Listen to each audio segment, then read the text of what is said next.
AIMIM के प्रमुख असदुद्दीन ओवैसी ने जब से बंगाल विधानसभा चुनाव में उतरने का ऐलान किया है, तब से ममता बनर्जी की टीएमसी और ओवैसी की पार्टी के बीच खींचतान जारी है। और हो भी क्यों ना, राज्य में 27% वोटर मुसलमान जो ठहरे, वहीं ओवैसी भी सिर्फ उन्हीं जगहों पर चुनाव लड़ते हैं जहां मुस्लिम वोटर ज्यादा होते हैं।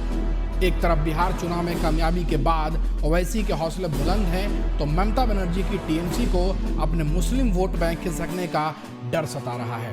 अभी एआईएमआईएम के चीफ असदुद्दीन ओवैसी को एक बड़ा झटका लगा है जब उनकी पार्टी के राज्य कार्यकारी प्रदेश अध्यक्ष एसके अब्दुल कलाम सत्ताधारी तृणमूल कांग्रेस में शामिल हो गए हैं। अब्दुल कलाम के साथ पार्टी के दूसरे कार्यकर्ताओं ने भी ममता बनर्जी की पार्टी का दामन थाम लिया। इससे पहले बीते नवंबर में पार्टी के राज्य संयोजक अनवर पाशा ने भी टीएमसी का दामन थामा था। टीएमसी में शामिल होने के बाद कलाम ने कहा कि पश्चिम बंगाल में कई वर्षों से शांति और अमन का माहौल है। जहरीली हवा को दूर रखने के लिए मैंने पार्टी बदली है। वहीं ओवैसी की नज़र ममता दीदी के मुस्लिम वोट बैंक पर है, जिनके बल पर ममता बनर्जी पिछले 10 साल से बंगाल की सत्ता में काबिज हैं।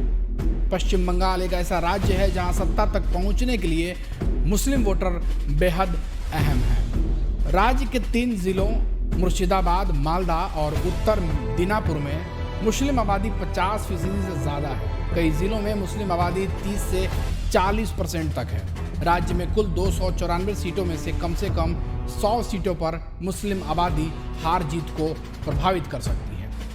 ऐसी भी चर्चा है कि ओवैसी की पार्टी कम से कम 70 सीटों पर अपने उम्मीदवार उतार सकती है। जाहिर तौर पर यह वही सीटें होंगी जहां मुस्लिम आबादी का प्रभुत्व होगा।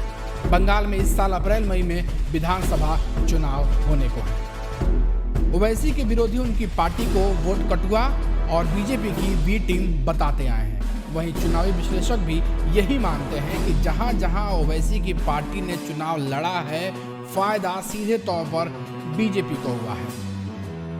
अभी बिहार का उदाहरण बिल्कुल ताज़ा है, जहां महागठबंधन के चेहरे तेजस्वी यादव मुख्यमंत्री बनते बनते रह गए। वहीं तीसरे नंबर पर रही जेडीयू के नीतीश कुमार मुख्यमंत्री की अपनी कुर्सी बचाने में कामयाब रहे। चुनावी एक्सपर्ट योगेंद्र यादव ने बिहार चुनाव के बाद अपने एक लेख में लिखा था कि ओवैसी की वजह से बीजेपी को फायदा पहुंचा। মাইনরিটিসদের ভোট ভাগ করবার জন্য আবার হায়দ্রাবাদের একটা পার্টিকে ধরে এনেছে। সেই পার্টিটা আবার এখানে কয়েক টাকা জোগাড় করে बीजेपी টাকা দেয় আর बीजेपी টাকায় ওরা এটা করে যায়।